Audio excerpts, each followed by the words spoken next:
Hi guys! So, may nagtanong sa akin mga auntie kung kailan daw makukuha natin yung statutory holiday dito sa Hong Kong. So, ngayon, sasabihin ko sa inyo mga auntie na bago kayo magkaroon ng statutory dito sa Hong Kong, kung andito na kayo, no? Tapos, kunyari, 1 or 2 months pa lang kayo na andito. So, hindi nyo pa ma-avail yun. Kasi, kailangan yung mag 3 months kayo sa employer nyo para ma-avail nyo ang statutory. So, katulad ngayon, kunyari, nasa 2 months ka pa lang, no? So, nag-holiday ng 25, 26, di ba kahapon tsaka ngayon. So, hindi mo pa yun makukuha, mga auntie.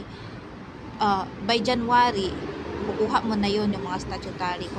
Basta mag 3 months ka sa amo mo, makukuha mo na, makalabas ka na ng mga holidays, ganon. Special holidays na ma-avail mo yun pag naka 3 months ka na sa iyong amo. Okay?